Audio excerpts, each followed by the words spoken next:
12th exam முடிச்சவங்க VSAT online scholarship டெஸ்ட்ல participate பண்ணி 100% ஸ்காலர்ஷிப்போட நம்ம பல்லாவரம் வேல்ஸ் யூனிவர்சிட்டியில படிங்க.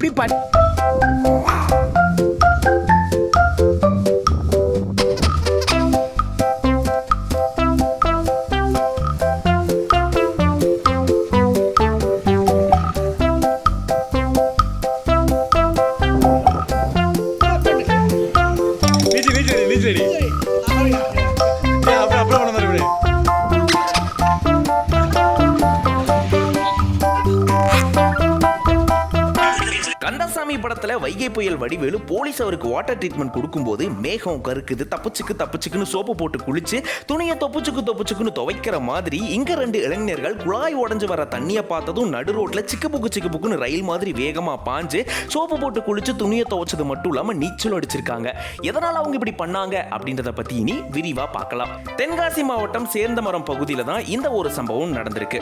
தாமிரபரணி கூட்டு குடிநீர் குழாய் அந்த மாவட்டம் முழுக்க நிறைய இடத்துல அமைச்சிருந்திருக்காங்க. அந்த வகையில சேந்தமரம் பஜார் தெருவுல இந்த கூட்டு குடிநீர் குழாய் உடைஞ்சு தண்ணி எல்லாம் வீணா போயிட்டு இருந்திருக்கு. இது தொடர்பா சம்பந்தப்பட்ட அதிகாரிகள் கிட்ட இதை சரி செய்யணும் அப்படின்னு மக்கள் ஒரு கோரிக்கையும் வச்சிருந்திருக்காங்க. ஆனா அந்த அதிகாரிகள் எந்த ஒரு நடவடிக்கையும் இது வரைக்கும் எடுக்கவே இல்லையா. இந்த மாதிரி தண்ணி வீணாயிக்கிட்டே இருக்குதே அப்படின்றத கண்டிச்சு அங்க இருந்த ரெண்டு இளைஞர்கள், அவங்க பேர் ராஃபின் விக்னேஷ் அப்படின்ற இந்த ரெண்டு இளைஞர்களும் சேர்ந்து என்ன பண்ணியிருந்திருக்காங்கன்னா, கடையில போயிட்டு சோப்பை வாங்கி அந்த ரோட்ல தேங்கி கிடக்கக்கூடிய தண்ணியில போயிட்டு சோப்பு போட்டு குளிச்சு துணியை துவைச்சு நீச்சல் அடிச்சு அவங்களுடைய கண்டனத்தை தெரிவிச்சிருந்திருக்காங்க. அது மட்டும் இல்லாம அங்கிருந்த ஒருத்தர் இந்த வீடியோ எடுத்து மாவட்ட நிர்வாகத்துடைய கவனத்துக்கு எடுத்துட்டு போயிருந்திருக்காரு. வெயில் காலத்துல மக்களுக்கு தேவைப்படக்கூடிய இந்த குடிநீர் வீணாகுதே அப்படின்ற நல்ல எண்ணத்தோட தான் இந்த இளைஞர்கள் இந்த மாதிரி செயலில் ஈடுபட்டு இருந்திருக்காங்க.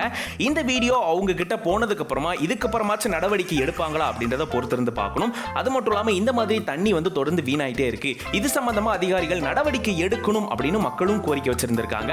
இந்த நிலையில இந்த ரெண்டு இளைஞர்களும் இந்த மாதிரி ஒரு செயலில் ஈடுபட்டது மக்களை ஆச்சரியத்தில் ஆழ்த்தியிருக்குன்னே சொல்லலாம். இந்த ரெண்டு இளைஞர்கள் இந்த மாதிரி செஞ்சதை பத்தின உங்களுடைய கருத்துக்கள் என்ன அப்படிங்கறத கமெண்ட்ல தெரியப்படுத்துங்க. மறுபடியும் இதே போல இன்னொரு வீடியோல உங்களை மீட் பண்றேன். Until then signing off, this is RJ Gautam from Behind Woods. Auto ஒரு நாள் ஓட்டிட்டு வந்துட்டு இருந்தேன்.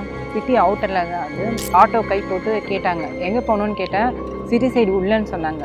நான் சொன்னேன், டைம் ஆகிடுச்சு, இதுக்கப்புறம் நான் வீட்டுக்கு தான் நான் போகணும், நான் அந்த மாதிரி வர முடியாதுங்க அவ்வளோ தூரம் அப்படின்னு சொன்னேன். அவங்க பார்க்குறதுக்கு ஒரு மாதிரி ரூடாக, அவங்க பிஹேவியர் சரியில்லை. ஒரு ஓகே அப்படின்னு சொல்லிட்டு நான் ஆட்டோவை மூவ் பண்ண ஆரம்பித்தேன். அதனால் பக்கத்தில் பஸ் ஸ்டாப் இருக்குது, நம்ம அங்கே போய் நின்றுக்கலாம் அப்படின்னு சொல்லிட்டு நான் ஒரு ஐடியா பண்ணி நான் வண்டி எடுத்தேன். உடனே அவங்க என்ன சொன்னாங்க, என்னை பஸ் ஸ்டாப் பண்ணாச்சு விட்டுருங்க, நாங்கள் பஸ் பிடிச்சி போய்க்கிறேன்னு சொல்லிட்டு பஸ்ஸில் ஏறினாங்க. ஏறின உடனே ஒரு மாதிரி முதுகுலாம் கை வைக்கிறான், பின்னாடி கை வைக்கிறான். எனக்கு ஒரு பக்கம் பயம் வேறு, அவன் ஏதாவது வச்சுட்டு இருக்கானா என்ன பண்ணுறேன், அவனை பார்த்தாலே தெரியுது.